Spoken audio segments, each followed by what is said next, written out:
Well, I have not encountered it in my church. I don't know very many pastors who have. I think it's a fringe problem. And so almost 50,000 Southern Baptist churches, I think most pastors are doing this. They're faithfully teaching God's word every week. They open the Bible. They bring messages of life to people, hope to people.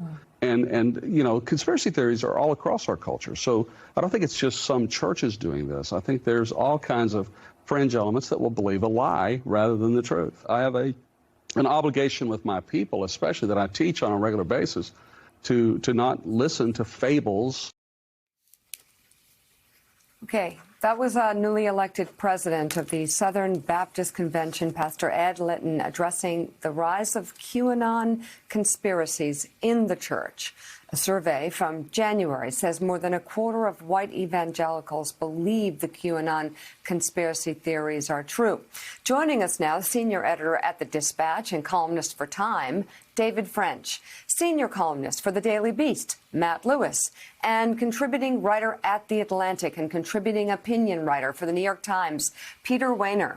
The AP's Jonathan Lemire and Reverend Al Sharpton are with us as well. And Peter, in your latest op-ed for The New York Times, entitled "Will Christian America Withstand the Pull of QAnon?" you discuss the division within the Southern Baptist Convention and write in part this: the drama playing out within the convention is representative of the wider struggle within American Christianity. None of us can fully escape the downsides and the dark sides of our communities and culture. The question is whether those who profess to be followers of Jesus show more of a capacity than they have recently to rise above them, to be self-critical instead of simply critical of others, to shine light into our own dark corners, even add touches of grace and empathy in harsh and angry times. That happens now and then, here and there, and when it does, it can be an incandescent witness. But the painful truth is it doesn't happen nearly enough. And in fact, the Christian faith has far too often become a weapon in the arsenal of those who worship at the altar of politics. And Joe, Pastor Ed Litton's comments that we played coming into this, I just wonder, are we talking about a fringe problem, or are we talking about an actual cult following? Well, I think we're talking about a problem that, everybody that watches the show knows I'm Southern Baptist. I've grown up Southern Baptist. I've lived my entire life in Southern Baptist churches.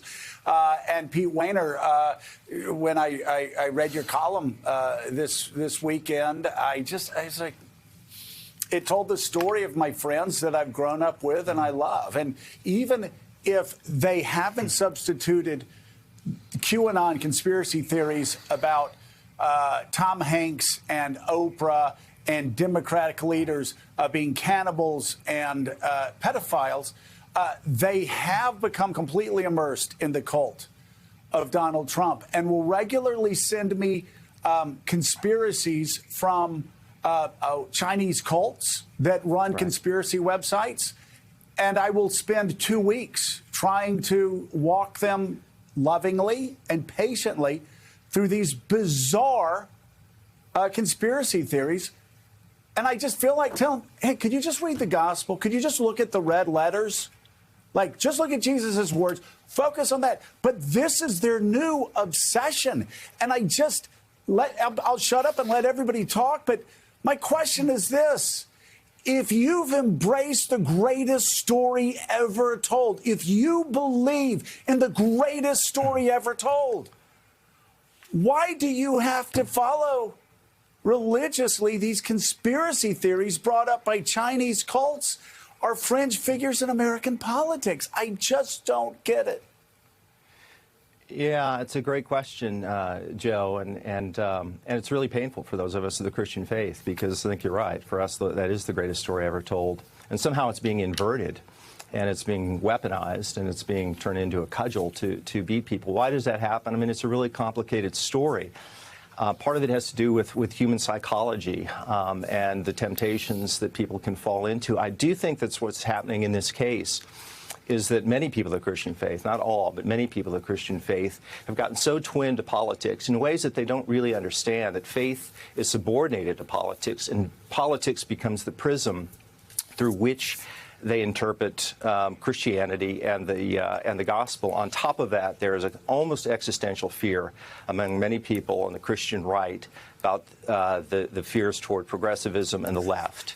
And the third thing I would say, and David French wrote about this in his column, is that there's been a fusion between fundamentalism and evangelicalism. I've talked to theologians and pastors. They're two very different and distinct things. And fundamentalism is characterized by a kind of legalistic spirit, by an anti-intellectual approach, anti-science approach, and a Manichaean view, a view that the world is divided into children of light and children of darkness. That all together has created a dangerous mix or cocktail in the evangelical world, and they've so wandered away from the core message of Christ and the gospel, and it is an awful witness. You're seeing, particularly among the younger generation, this people wandering away from the faith because they see this moral freak show and don't want anything to do with it. It is a freak show. And, you know, David French, when we were growing up in the church, we would have debate about legalism. And it would be, we would talk about the Beatitudes. We would be talking about, blessed are the merciful, for they shall be shown mercy. We'd talk about the Good Samaritan, helping those who don't come from your religious tribe. Now the legalism is around abortion. The legalism is around gay marriage. The legalism is around critical race theory. Now, you can have your views on that, and chances are good if you're in the Baptist church, my views are closer to yours. That said, David, that is not the definition of the Gospels. That is not what Jesus' life was about. And it's reduced to that. Let's just say abortion. Christianity has been reduced to abortion. So if you say you're pro-life, you can blow through every beatitude. You can blow through every message of Jesus Christ. And you are considered a, quote, good Christian based on one issue. Well, look, I'm pro-life, but I do not believe that the ends justify the means. I don't believe that you can do anything in the name of being pro-life. And in fact, some of the actions that people who proclaim to be pro-life take are in many ways often incompatible with the cause of life. There's another thing here, though, that's also happening. It's a word that we haven't really mentioned, and that's prophecy. If you're getting into some of these conspiracy theories, what you're having to realize is that an awful lot of Christians are living in an environment where Donald Trump has been prophesied to be a world historic figure who is going to assist and empower the kingdom of God. I mean, he's been prophesied to have, and this will be a phrase you will hear, a special anointing on him. And so an aspect of legalism becomes, it is now a matter of Christian legalism, not just to be Republican, but to support this person because he has been prophesied to have a specific purpose. And that is something that becomes very difficult, quite honestly, to rebut. Because what are you going to do? Are you going to declare something a false prophecy that people believe in with all of their heart? And that's one thing that complicates this. Again, that's not everybody in Republican evangelical Christianity, not by a long shot. But when you see a lot of this fervor, this really deeply, intensely emotional fervor, sometimes that is behind it as well. And that is an extra complicating factor. Well, it is an extra complicating factor. And the thing is, this is let's not fall to the stereotypes that these are people that live in shacks like at the end of some dirt road. Matt Lewis, I'm talking about lawyers. I'm talking about doctors. I'm talking about people with advanced degrees that I've known for my entire life, that I went to Sunday school and training union with, that were moderate temperamentally, and now they've completely fallen in and they believe that Donald Trump is the second coming of Jesus Christ. Yeah, even the best families, Joe, have experienced some of this.